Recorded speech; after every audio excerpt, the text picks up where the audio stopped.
반갑습니다.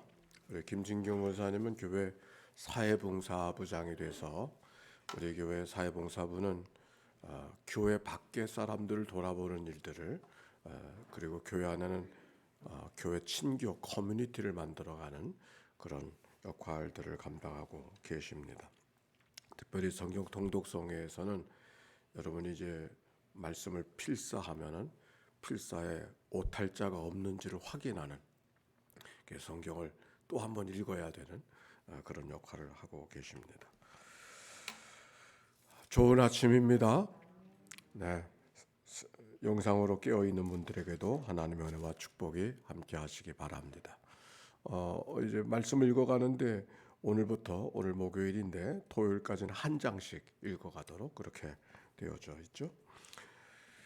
22장의 말씀, 어제 20장과 21장의 말씀을 기억해 보면 20장에는 십계명에 대한 말씀이 기록이 되어져 있죠. 그리고 이어서 21장부터 23장까지 말씀은 그 십계명에 대한 말씀을 어떻게 실천해 갈 것인가에 대한 내용들이 기록이 되어져 있습니다. 마치 십계명은 모법, 헌법이라고 한다면 다른 자법들, 다른 계명별로 그 계명을 구체적으로 우리의 생활 속에 어떻게 실천해야 될 것인가 하는 말씀들이 기록이 되어져 있습니다. 크게 보면은 십계명은 10가지의 계명이 아니라 2가지 계명이라고 그랬죠. 하나님을 사랑하라. 그리고 이웃을 사랑하라. 이 2가지 계명으로 말할 수가 있어서 1계명부터 4계명까지는 하나님을 사랑하되 어떻게 사랑해야 될 것인가 라고 하는 말씀들이 기록이 되어져 있다면, 또 5계명부터 10계명까지는 바로 부모를 공경하라, 간음하지 말라, 살인하지 말라, 그 모든 말씀들은 이웃을 사랑하라는 말씀인데, 그 이웃 사랑에 대한 말씀은 특별히 가난하고 약하고 입이 있어도 할 말이 없는 사람들, 그런 사람들을 어떻게 보호해 주어야 될 것인가 라고 하는 말씀들이 기록이 되어져 있습니다. 오늘 말씀을 읽어간 말씀 속에는 1절부터 15절까지 말씀은 도둑질하지 말라고 하는 말씀을 어떻게 실천할 것인가에 대한 그런 자법들, 법규가 기록이 되어져 있습니다. 1절 한번 읽어볼까요? 1절 시작. 사람이 소나 양을 도둑질하여 잡거나 팔면 그는 소 한 마리에 소 5마리로 갚고 양 한 마리에 양, 소는 5마리로 갚고 5배로 갚고 양은 4마리로 갚으라, 이 말씀하고 있습니다. 즉 도둑질하지 말라는 말씀이죠. 도둑질하면은 이렇게 갚아야 된다라고 하는 말씀은 갚는 데 목적이 있는 것이 아니라 도둑질하지 말라는 그 말씀의 실천, 구체적으로 책임을 어떻게 져라라고 하는 말씀이 기록이 되어져 있습니다. 그런데 2절과 3절을 읽어보십시다. 2절과 3절 시작. 도둑이 뚫고 들어오는 것을 보고 그를 쳐 죽이면 피 흘린 죄가 없으나 해돋은 후에는 피 흘린 죄가 있으리라. 도둑은 반드시 배상할 것이나 배상할 것이 없으면 그 몸을 팔아 그 도둑질한 것을 배상할 것이요. 그렇게 말씀했어요. 밤에 도둑이 밤에 있나요? 낮에 있나? 이거는 밤을 얘기하는 거예요. 밤에 도둑이 몰래 뚫고 들어오는 것을 보거든 도둑이 들어왔을 때 도둑이야 그러고서 혹시 사람을 죽이는 경우가 있다고 해도 그건 정당방위이기 때문에 죽인 사람의 책임이 없다. 그런데 그 도둑이 낮에 도둑이 있어. 해 돋은 다음에 도둑이 되든지 그런 경우에 그 도둑인 줄 알고도 그를 쳐 죽였을 경우에는 책임을 져야 된다. 그건 정당방위가 아니라는 말이에요. 그러니까 이런 경우는 누구의 권리를 지금 보호해 주는 거예요? 도둑의 권리를 보호해 주는 거예요, 지금. 그렇죠? 도둑의 권리를. 이게 어느 나라 어느 때 법입니까? 성경이 이렇게 도둑일지라도 도둑이 도둑질 하고 싶어서 도둑질하는 게 아니겠지. 예. 그런 경우에 밤에는 도둑질하는 사람을 쳐 죽여도 정당방위지만은 낮에 도둑이 있는 것을 알면서 그 사람을 살릴 수 있는데도 쳐 죽이면은 그 책임을 면할 수가 없다. 그렇게 피 흘린 죄가 내게 있을 것이다.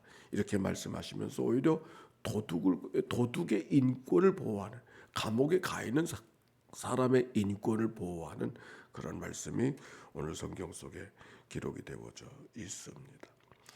16절부터 쭉 읽어가는 말씀, 20절까지에 있는 말씀은 간음하지 말라는 말씀에 대한 구체적인 법규가 기록이 되어져 있어요. 여기 좀 몇 절 읽어볼까요? 16절과 17절 말씀 시작. 사람이 약혼하지 않은 처녀를 꿰어 동침하였으면 납폐금을 주고 아내를 삼을 것이요, 만일 처녀의 아버지가 딸을 그에게 주기를 거절하면 그는 처녀에게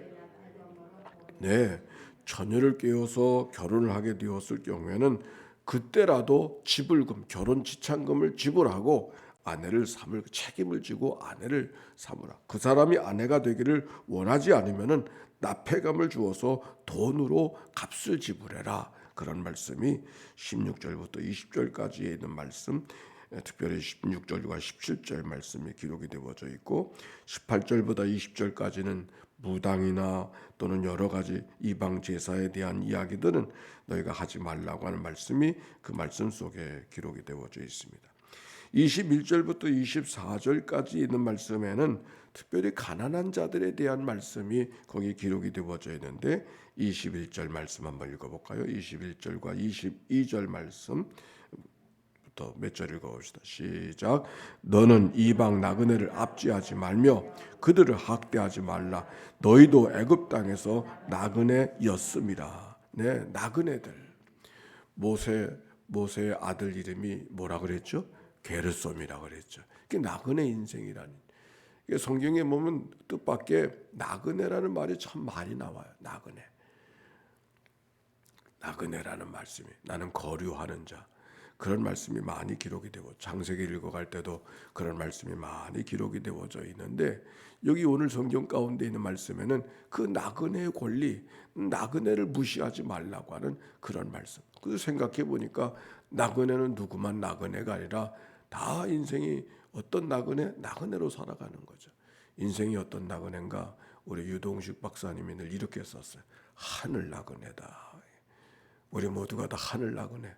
하나님께로부터 왔다가 하나님 부르시면 돌아가야 되는 하늘을 향한 나그네 인생이 우리의 삶의 모습이라는 그 분의 이야기가 참 정감 있게 들리기도 하고 따뜻하게 들리기도 하죠.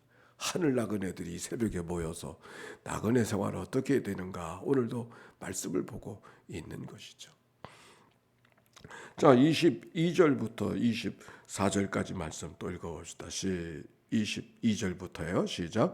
너는 과부나 고아를 해롭게 하지 말라. 네가 만일 그들을 해롭게 함으로 그들이 내게 부르짖으면 내가 반드시 그 부르짖음을 들으랴. 나의 노가 맹렬함으로 내가 칼로 너희를 죽이리니 너희 아내는 과부가 되고 너희 자는. 요즘에는 여성들의 인권이 여성들의 인권이라고 이야기할 것도 없이 이제는 보편화되어지는 그런 사회가 되어졌지만, 고대인들에게는 여성들의 인권, 특별히 결혼해서 남자들이 전쟁터에 나가서 많이 죽으니까 그 전쟁터에 나가서 죽은 경우로 혼자 된 사람들이 많이 있지 않겠습니까? 그러니까 과부는 세상에 아주 많은 부류 가운데 한 사람.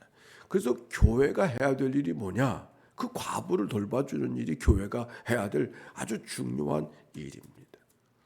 제가 중국 교회에 처음 갔었을 때, 지금은 그렇지 않은 것 같은데, 지금은 이제 그런 일들을 국가가 감당하는데, 중국 교회에 갔었을 때 상당히 인상적이었던 것 가운데 하나는 모든 교회가 다 양로원이 있는 거예요. 모든 교회가 2층에는 예배드리는 자리, 이제 보통 2계층이 있는데 아래층은 다 과부들, 갈 데 없는 사람들을 돌봐주는 그런 숙소들이 쭉 있더라고요. 어느 교회만 그런 것이 아니라 많은 교회들이 아주 그걸 당연하게 생각하고 그렇게 있는 모습을 보고, 야, 우리가 중국 교회를 중국 교회 보고 한국 교회 배우라고 하더니 이게 배울 게 아니라 한국 교회가 중국 교회를 배워야 되겠구나, 그런 생각을 첫 번째 갔었을 때 인상이었습니다. 지금은 또 사회가 많이 달라져서 그런 일들은 국가가 담당하고 이 사회주의 국가가 되니까 국가가 그런 걸 잘하더라고요. 그래서 고아원, 양로원 그런 것들을 나라가 많이 관리를 경영을 하고 있지만은 교회 그 옛날 교회의 모습을 갖고 있는 중국 교회의 모습은 그거를 교회가 당연히 해야 될 일로 생각하고, 그러니까 교회는 예배하는 장소만이 아니라 과부를 돌봐주는 장소가 교회인 거죠. 성경은 바로 과부를 돌봐주는 게 누가 해야 되는가? 하나님의 교회 공동체, 하나님의 백성들이 늘 그 생각을 잊어버리지 말고 살아야 된다고 하는 그런 생각을 오늘 성경이 우리에게 이야기해주고 있죠. 너는 과부와 고아를 해롭게 하지 말라. 이 정신은 초대교회도 마찬가지. 사도행전을 읽어가다 보면은 과부와 고아를 돌봐주라고 하는 그 말씀들이 많이 기록이 되어져 있는 것을 보는데, 오늘 성경은 바로 그런 정신을 시작하게 하는 말씀이 오늘 말씀 속에 기록이 되어져 있어요. 가난한 자를 차별하지 말라 하는 말씀입니다. 이 말씀은 살인하지 말라는 그 말씀에도 해당되는 말씀이고, 내 이웃을 내 몸처럼 사랑하라고 하는 그 말씀의 계명도 실천하는 그런 법규이기도 한 것이죠. 자, 25절부터 27절까지에 있는 말씀은 가난한 자들에 대한 이야기였습니다. 읽어봅시다. 시작. 내가 만일 너와 함께한 내 백성 중에서 가난한 자에게 돈을 구워주면 너는 그에게 채권자 같이 하지 말며 이자를 받지 말 것이며, 네가 만일 이웃의 옷을 전담 잡거든 해가 지기 전에 그에게 돌려보내라. 그것이 유일한 옷이라. 그것이 그의 알몸을 가릴 옷인즉 그가 무엇을 입고 자겠느냐? 그가 내게 부르짖으면 내가 들으리니 나는 자비로운 자임이니라 하는 말씀. 25절의 말씀에는 이자 받을 양으로 돈을 구워주지 말라 그런 말이에요. 그냥 필요한 사람에게 돈을 빌려주는 건 이자 받을 생각으로 하지 말고 필요한 사람들에게 돈을 빌려서 이웃 사랑을 실천하라 라고 하는 말씀이기도 하진데, 그러니까 고리대금을 하는 것은 그건 믿는 사람이 해야 될 일이 아닌 것이죠. 오늘 성경이 분명히 그렇게 말하고 있지 않습니까? 서로 빌려간 사람도 책임을 지기 위해서 정당한 이자를 부여하는 것은 그건 아마 사람들의 관계 속에 책임적인 관계를 만들기 위해서 그거는 마땅한 일이라 생각. 그러나 이자만을 위해서 이렇게 하는 것은 힘없는 사람이 그 이자의 감당을 못해서 여러 가지 어려움이 만들어진다면 그건 우리 믿는 사람들이 해야 될 일이 아니다 하는 말씀을 오늘 성경을 통해 발견하게 되는 것이죠. 26절과 27절의 말씀은 전당 잡히는 일에 대한 이야기인데, 이웃의 옷을 전당 잡거든 해가 지기 전에 그것을 돌려버려. 전당 잡힌다. 오죽하면 전당이 잡히고, 옷이 전당이 잡히겠어요. 요즘이야 뭐 여러 가지 권리가 있겠지만 옛날에는 가장 큰 재산 가운데 하나가 옷이라, 옷. 근데 옷이 속옷이 있고 겉옷이 있는데 이것은 지금 겉옷을 이야기하는 거예요. 겉옷이 낮에는 자기를 이렇게 걸치고 다니니까 자기를 보호하는 옷이기도 하지만 밤에는 그 옷이 어떤 역할을 하는 거 아니? 이불을 대신하는 거예요. 이불을 대신하는. 그러니까 가난한 사람이 옷 전당 잡혀서 어떤 것을 취했다 할지라도 밤이 되면은 그 옷을 돌려줘야 된다. 그렇지 않으면 밤에 알몸으로 추운 겨울을 추위를 지나지 않겠는가? 그 얘기를 성경이 말하고 있는 것이죠. 내가 만일 이웃의 옷을 전당 잡거든 해가 지기 전에 그것을 돌려보내라. 그것이 유일한 옷이라. 이 말씀 속에는 옷이라도 전당 잡힐 수밖에 없었던 가난한 자들에 대한 그런 얘기를 잘 보호해주고 있는 말씀이 오늘 본문에 있는 말씀이죠. 요즘에 신복지, 민주복지 말하는데 이 성경의 이 복지, 이게 어느 시대 말씀이에요?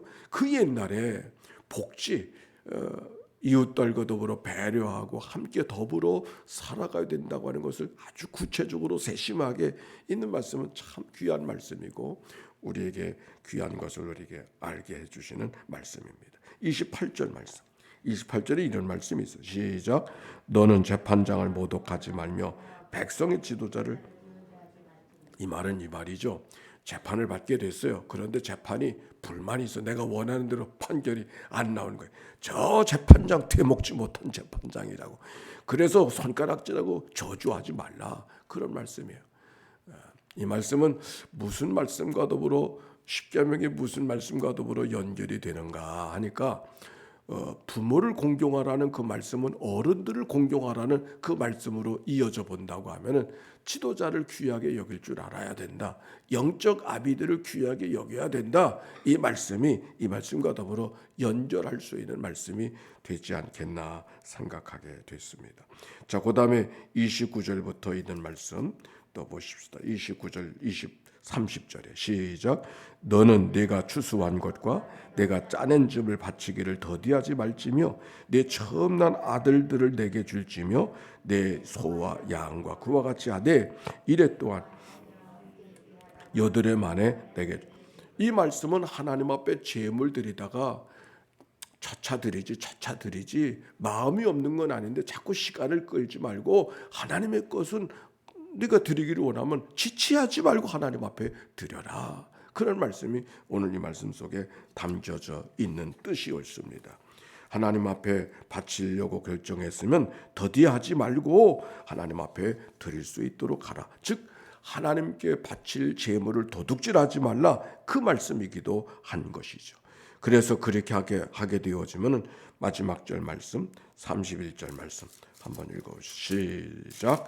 너희는 내게 거룩한 사람이 될지니 들에서 짐승에게 찢긴 동물의 고기를 먹지 말고 그것을 개에게.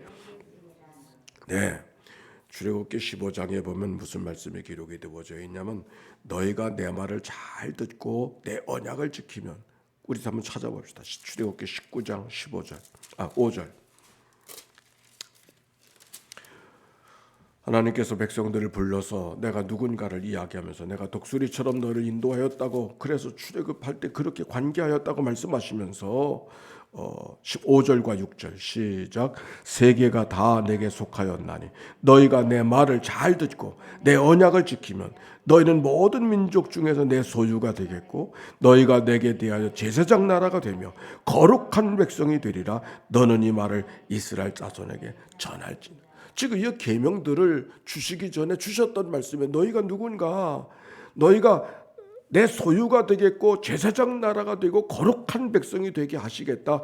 그 백성이 되기 위해서, 즉 하나님의 소유가 되어주고 제사장 나라가 되어주고 거룩한 백성 되게 하기 위해서 20장 10계명에 주신 말씀이고, 오늘 22장의 말씀은 그 10계명의 모법이라면 그것을 조금 더 구체적으로 설명하는 자법들이 기록이 되어져 있는 것은, 결국 이 모든 말씀은 법을 위한 법이 아니라 하나님의 소유된 사람으로, 하나님의 제사장 백성 된 사람으로, 하나님의 거룩한 백성으로 살아가게 하기 위한 하나님의 말씀인 것을 오늘 성경이 이야기하고 있는 것이죠. 자, 모법, 자법, 큰 계명, 작은 계명이지만 큰 계명, 작은 계명이 없는 거죠. 야고보서 2장에 보면 누구든지 온 율법을 지키다가 그 하나를 범하면 모두를 범한 것이다. 그런 말씀이 기록이 되어져 있습니다. 오늘 말씀은 우리를 어렵게 하려고 하는 그런 말씀이 아니라 우리를 어떻게 하든지 거룩한 백성 되게 하시려고 하는 하나님의 마음이 담겨 있음을 기억하고, 오늘도 아침 기도로 마음을 열고 하나님 앞에 다가서는, 하나님과 우리와 친밀함을 경험하고 그렇게 고백하는 하루가 되어지는 날, 이 날이 되시기를 바랍니다. 이 모든 말씀 하나님의 말씀입니다. 아멘. 기도합시다. 우리 함께 기도하십시다. 사랑이 많으시고 자비로우신 하나님 감사합니다. 오늘도 말씀 들려주시니 감사합니다. 하나님의 백성다웁게 살게 하시려고, 거룩한 백성 되게 하시려고, 제사장 같은 인생 되게 하시려고 우리에게 들려주시니 하나님의 말씀 들었으니 말씀대로 살아가게 하시는 귀한 은혜가 우리들의 심령 속에 있게 하시옵소서. 감사합니다. 찬양합니다. 주님, 하나님 감사합니다. 말씀 들려주시니 감사합니다. 하나님의 말씀으로 듣게 해주시니 감사합니다. 하나님의 말씀을 들었으니 하나님의 백성다웁게 오늘 말씀대로는 하나님의 소유요, 제사장이요, 하나님의 거룩한 백성으로 살아가는 이 날 되도록 축복해 주시옵소서. 특별히 질고를 갖고 하나님 앞에 나와 기도하는 이들을 기억해 주시기를 원하오며, 하나님이여 내 모든 몸을 지으신 분이 하나님이시오니 그 믿음으로 하나님이 고쳐주시고 하나님이 치유해 주시는 그 은혜가 믿음으로 임하도록 축복해 주옵소서. 드려진 예물을 축복해 주시기를 원하며 예수님의 이름으로 기도하옵나이다. 아멘. 이제는 성부, 성자, 성령 삼일체 하나님의 크신 은혜와 사랑과 역사가 이제와 같이 영원히 함께해 주시기를 축원하옵나이다. 아멘.